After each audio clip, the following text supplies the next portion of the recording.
I'm Tom Leedy. I'm the president of the DECO Foundation. We're located in Kendallville, Indiana.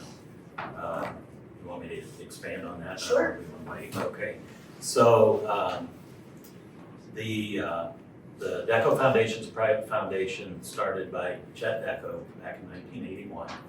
We do funding in rural communities in 4 different states, 13 counties, 6 here in Northeast Indiana. And I guess from a forward purpose, foster economic freedom.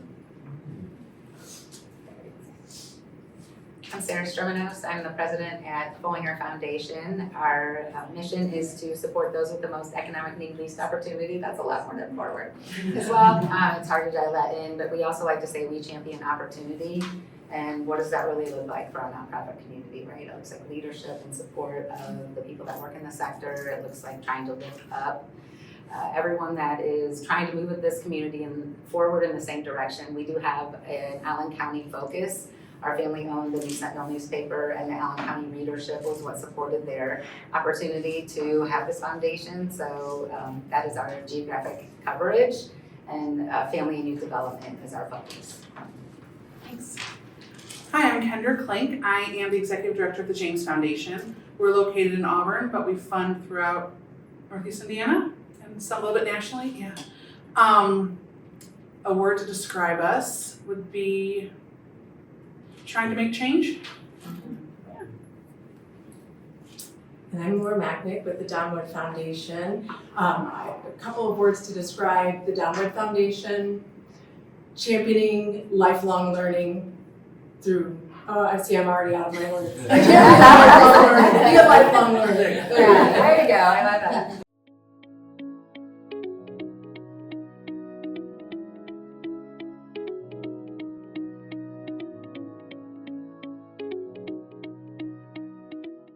First of all, thank you for having me here. I should have said that earlier, and it's great to speak to everyone today and learn from others. There's a saying that once you've met one private foundation, you've met one private foundation. So we all do things a little bit in a different way. With my colleagues here, I think that we do a really good job of trying to understand each other and see how we can help and support, because we cross paths with a lot of similar issues, similar things that we're trying to achieve and so forth. So to give you a little more background understanding about the DECO Foundation, our mission is to foster economic freedom through education. So our founder grew up during the Depression era in a small town in Minnesota called Ada, Minnesota. It has about 2,000 people in it. The county, Norman, has about 7,000. So when I talk about we work in rural communities, there are varying degrees of rural. During that time, he vowed that his family wouldn't live that way. He wanted something different. And as he grew, he understood that education was the key. And so he was an entrepreneur as well, had a successful business, and then started his foundation. And I give you that as kind of background to understand that everything that we do is through that lens of the rural community, and what's the strengths are of rural communities and what the weaknesses are.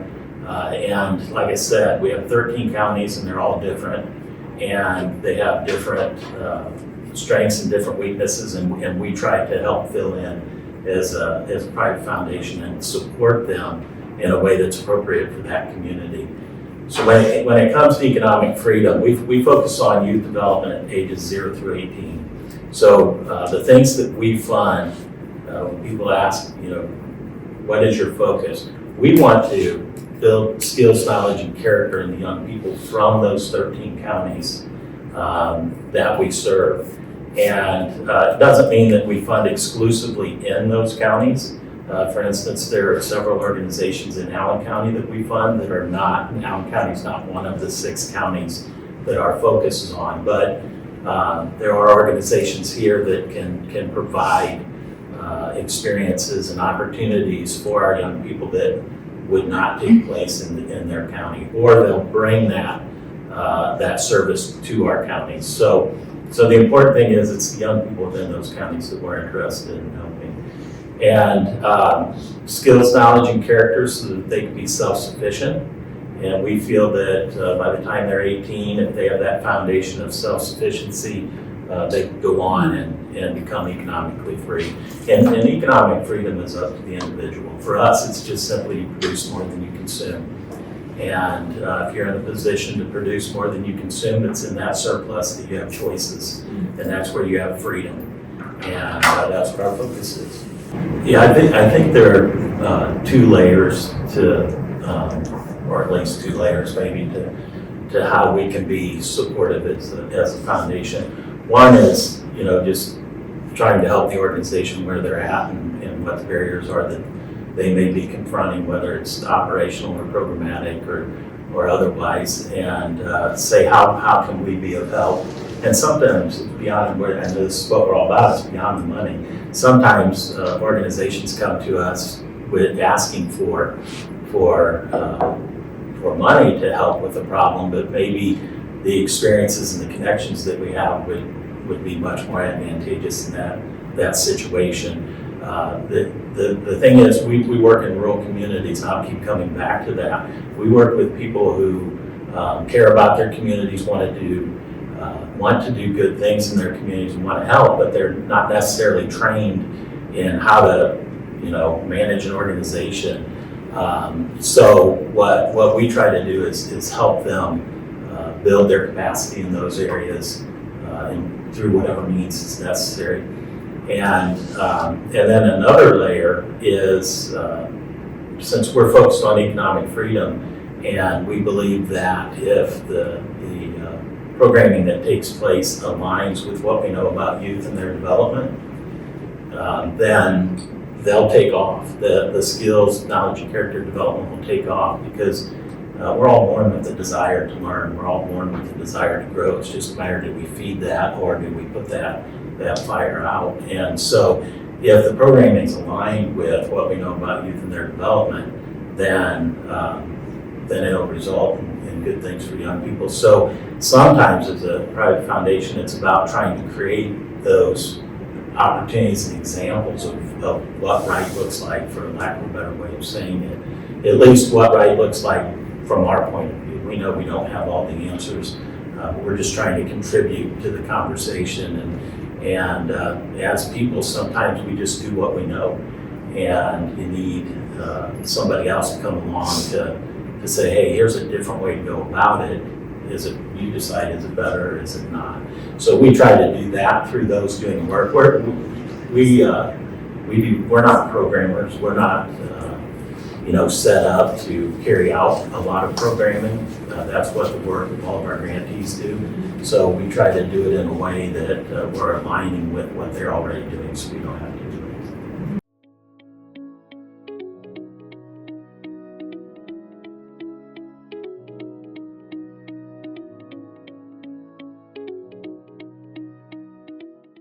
So our main vein, I'll say, of funding is unrestricted operating support for our grantees. So that's to us what trust-based philanthropy looks like. But how can we go, to your point, beyond the check and beyond that operating support opportunity? And capacity building has become really important to us. Our focus on organizations is to fund those groups that are mission-driven, well-governed, and results-oriented. And to get those elements, you have to have certain elements in the leadership that runs your organization, right? And I think that there's often chatter around the fact that nonprofits should run more like a business, right? I think that's not news to anyone that runs a nonprofit, that you do run that organization like a business and you highly recognize that it is a business, right? But it's a different focus, and when you serve the community in many different ways, there are just elements around that organizational activity that makes it very special, right?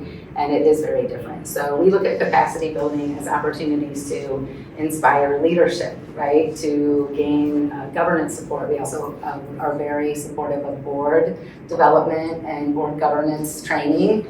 We have a separate fund at the Community Foundation that supports those activities. I would encourage anyone to look at our website and take a look at that. We also evaluate everything that we do nauseatingly. We've had feedback that there's people are tired of being assessed. But that's part of how we grow and develop and how we look at the opportunities that we're providing through those capacity grants to say, is this working? What did this do for your organization? We fund things like studies.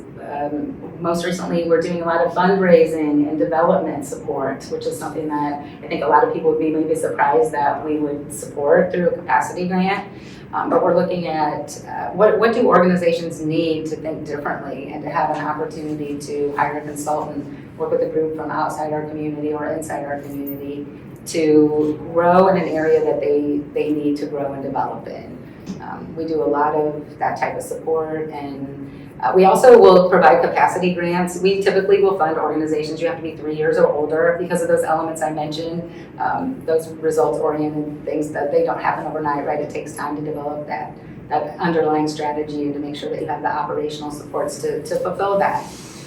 But capacity is something that we can offer to organizations that are younger and also to organizations that maybe aren't in our mission vein, that would maybe be eligible for an operating grant. A capacity grant is something that is absolutely eligible. They're also available all the time. There's no cycle for those, which is also something that's important to us. Well, we don't have a lot of ready funds, right? Like emergency, we need to get out money, and sometimes that is something that can really stem off crisis in organizations, and we know that a lot of our partners do offer those types of opportunities. But we like to think of capacity as something that can always be accessed because of the importance of that across the way. So.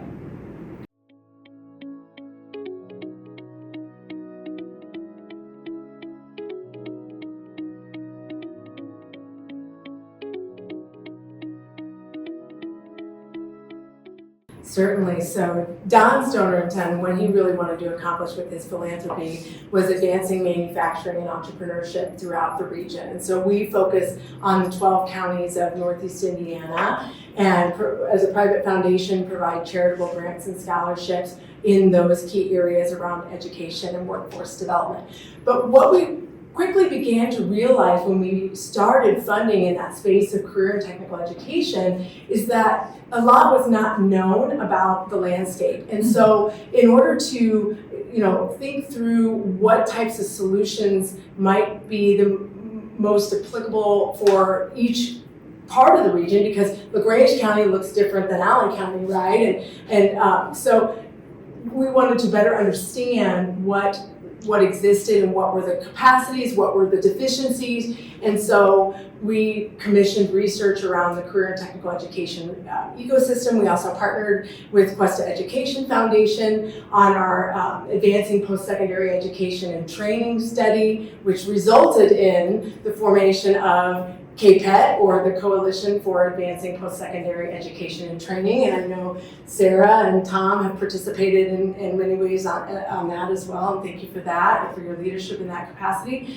But the goal of that coalition is to really begin to pull the entire community around this issue of what does educational attainment mean, and what are, each of my colleagues so far have talked about it in one capacity or another,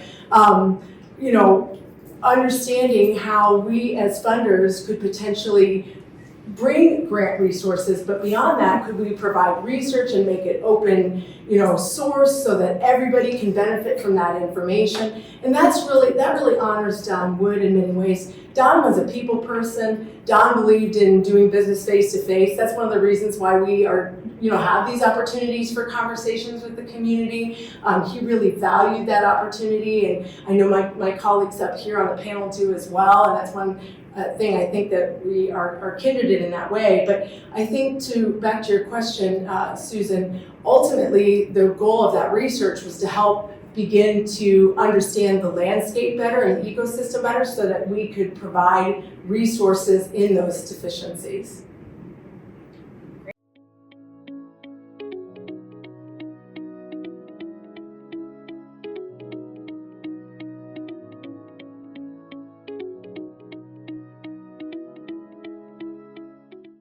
A couple years ago, we piloted a program that we call Transforming Communities. And we were able to fund this random 3 a.m. idea I had with some co-funders throughout the region, which was really important to us to fund it with other foundations, to not just show our nonprofit leaders that the James Foundation believes in them, but so do all these other foundations. So the first cohort, we had 35 people. This cohort, we have 40 nonprofit leaders walking through a year-long learning experience. So today, the cohort is down at the Miro Center, learning, they're on day 1 of 3 of learning about capital campaigns.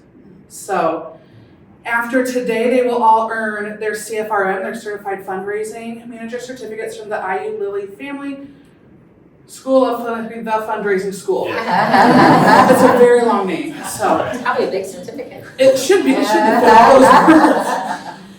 So what we found from this though is really that so many nonprofits we know don't have professional development line items. And we, like all of my co-funders up here, believe in education. And educating and providing support to our nonprofit leaders, new people entering the field, is really important to us. So we're in cohort 2. We've got another cohort scheduled for 2027 with the commitment from our co-funders and the Lilly Endowment through DeKalb County Community Foundation's Gift 8 initiative. So we're lucky to have all the financial support. It's extraordinary work. It's a lot of fun. It's amazing. So beyond the CFRM, then they get 8 additional months of just best practices. We talk about self-care, board development, storytelling, leadership skills, kind of just pivot based on what our leaders in the cohort want to learn about.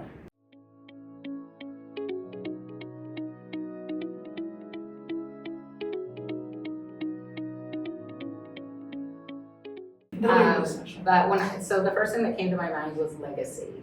And that's not that outside the realm, I guess. But what it really means to us is that we are fulfilling our legacy by helping nonprofits fulfill theirs. That's fantastic. Laura. Now we're passing the hot potato. Connectedness, right, or connector, because in many ways we can help bring organizations together, provide introductions, bring together coalitions, commission research, provide grant funding checks, and all of those are ways that we can be connected to the great work that you're doing. Go right ahead. I would say supporter. I can share our word. I think that because, the work that you all are doing is not about us. It's about us supporting you, who are in the dirt doing the things, and it's just us who have the privilege to walk beside you. Sorry, Tom, you can still use the same word. Well, I'll build on it. Okay, perfect, yeah. This may not describe us necessarily, but take it up a notch and it's change. Yeah. We're a believer in Peter Drucker's statement that the nonprofit exists to bring about a change in individuals and society. And the best way we can do that is to be supportive of those who are doing the work. And so that was my original word, but it leads up to change. So We can share. work with one another. Perfect, we do, yeah. Good thing we and Deco work well together. So all that to be said is, we understand that there's a need to connect the admin and the professionals in this realm together because they're really the best spreaders of information and outreach, I think.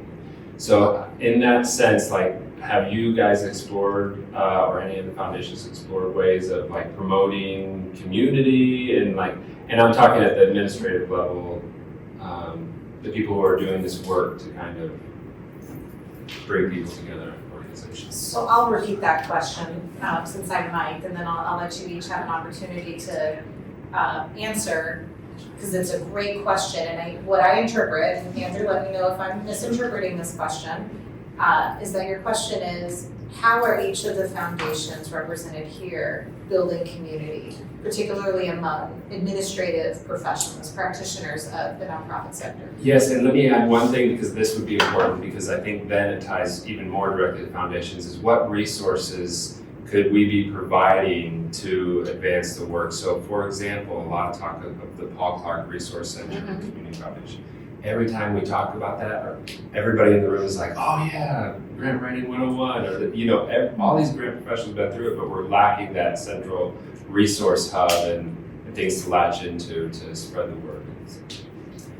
I'll start and then I'll pass it on to one of my colleagues. When I think about your question, Andrew, about how to advance those working in the space, one of the things that the Don Wood Foundation was really proud to be able to do was to partner on the Transforming Communities efforts that Kendra has spoken about and co-fund that, because for us, knowing that Don's donor intent is around advancing manufacturing and entrepreneurship, we know that one of the things needed are that the educators in that space also need that type of opportunities for development. And so the ability, and with the rollout of our Career Ready grant program, which is focused on career and technical education, but we announced that, I believe, about a week and a half ago. There's elements of that program that allow for that type of capacity building to be worked into some of the there's a planning grant component,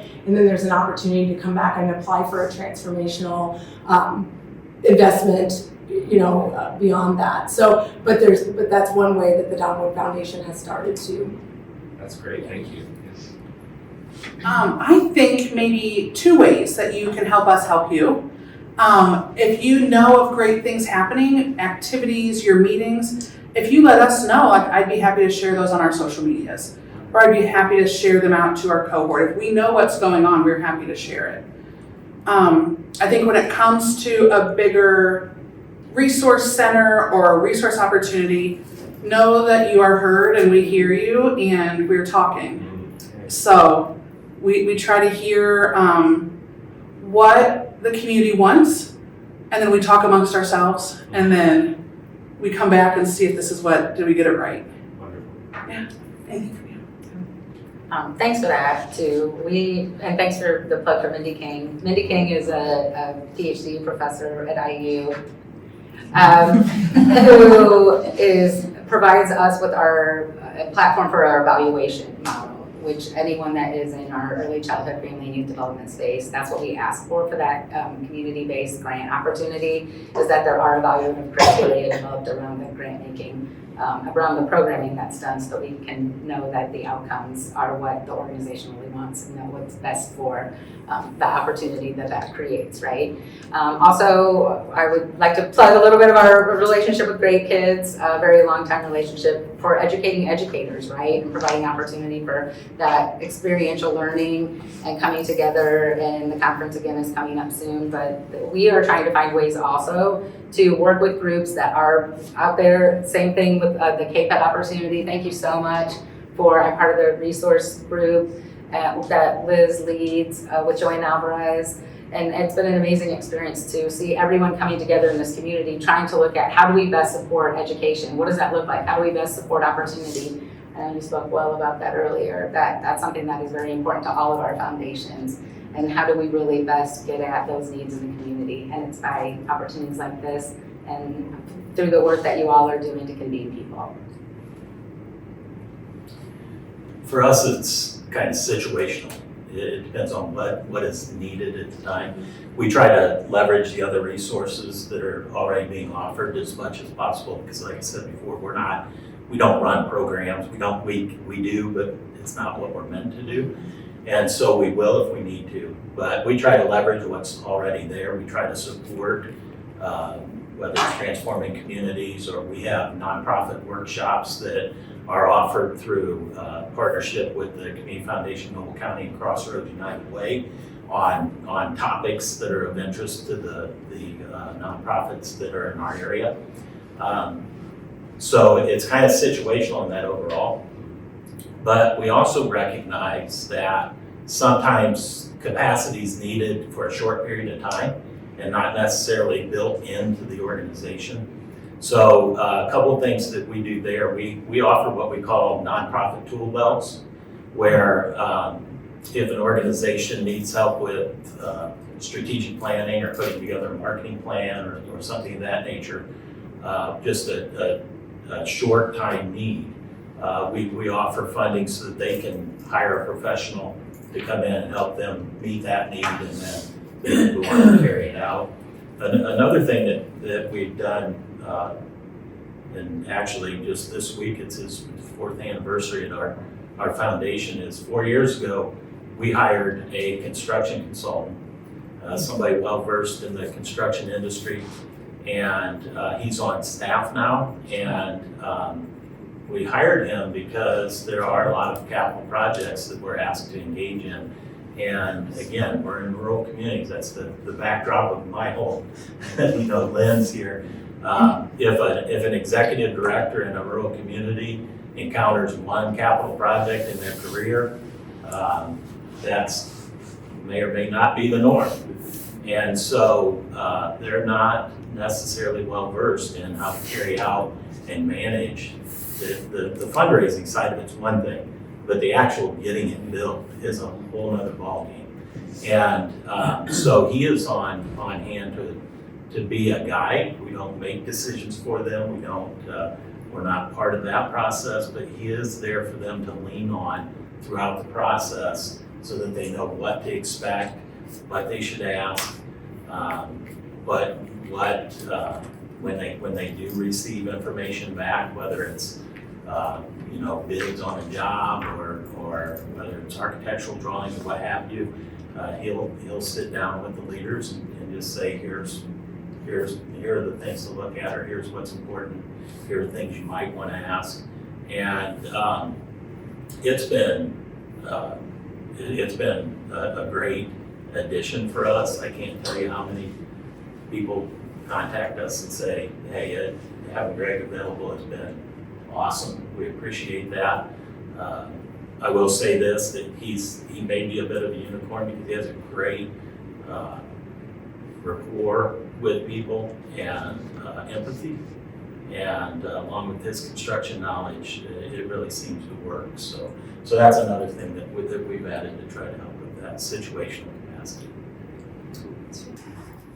My passion is mental health. As Laura, I pulled her over at a Tin Caps game when I talked her ear off.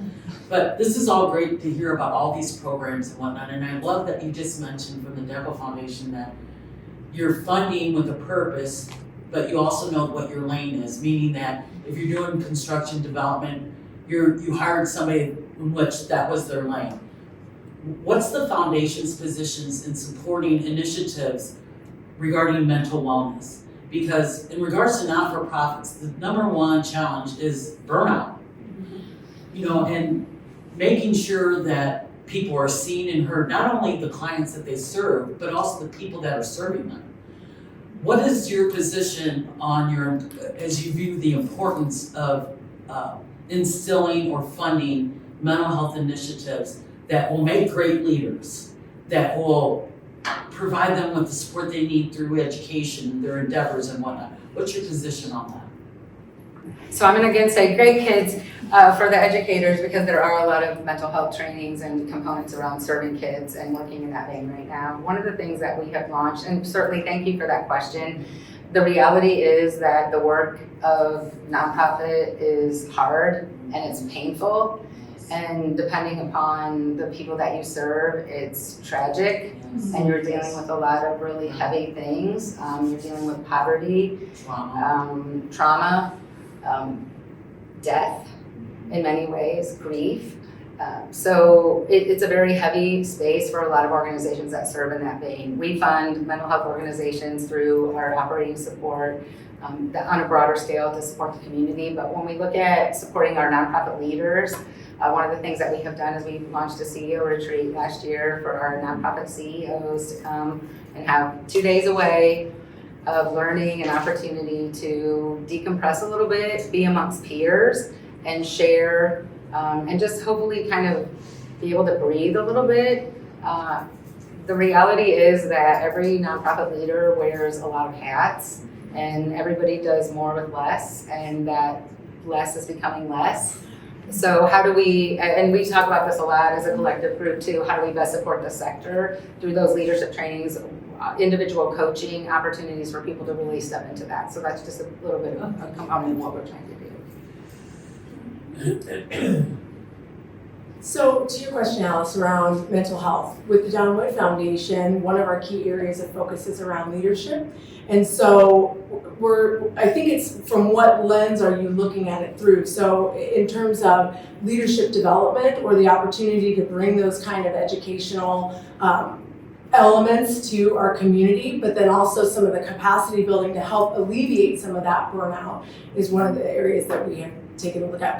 But for us, part of what I think makes it unique, and Tom said it probably best, and if you've met one private foundation, you've met one private foundation, is that by having collegial relationships between co-funders, that's where opportunity also really emerges, because where the Don Wood Foundation's funding opportunities may reach a point where we are saying, okay, that's in scope for us, or an opportunity for us to award a grant. We may need to collaborate with another funder to say, here's this piece of it with the workforce development or the certification, yet we also know there's another element of it, whether it's childcare or mental health or some of those other things. And so the ability to be able to have conversations with other funders and suggest, not that the Don Wood Foundation or any other foundation is committing one another's resources in any way, not that, but just to be able to share, here's a project, here's an opportunity that's been presented to us. If it resonates with you and your organization or your board of directors, then we would welcome an opportunity to collaborate. Mental health has become more and more prominent as an issue across the board, and I think there are different layers or different layers that you can get involved in. The mental health as a category is not a direct focus for us, but it's something that you can't ignore. You bump into more and more. And what we've done is mostly looking at opportunities that are presented to us rather than us proactively pursuing it, unless it's in the area of helping organizations become stronger in carrying out their mission. So that the internal side, I think part of your question was for those doing the work and their mental health, right? Right. So, for those doing the work, we try to look at what is causing the burnout, what is causing the stress at this particular time, and as was mentioned, doing more with fewer resources. For several years now, it's been a lack of people, right? And doing more work because there just aren't the people, or we can't pay them enough to hire the people that we need. And so we try to help address issues, at the level of what's causing the internal stress. In the past, if we're recognizing something in the past, we offered actually small grants called breathing room grants a few years ago, because we just recognized that maybe having a little bit of extra money will help them address an issue that is troubling to them and give them a little bit of breathing room to relieve some of that stress. So I think it's stuff like that we can do as funders as we're trying to help those that are doing the work. Thank you. I love that question, because I think it's really important that you share those vulnerabilities with funders. Speaking as a former fundraiser, one of the temptations has always been, you gotta come off polished and professional, like you got it together, because my program is only gonna be funded if it's viewed as perfect and sustainable and it checks all the boxes. And the reality is no program or organization is that. We are human. And the organizations that we represent are human-made, and they are imperfect, and the work is hard. So I just really appreciate that question, and I encourage you all to talk to us about those vulnerabilities and those hardships, because sometimes we can remove barriers, or we can work with you to get there.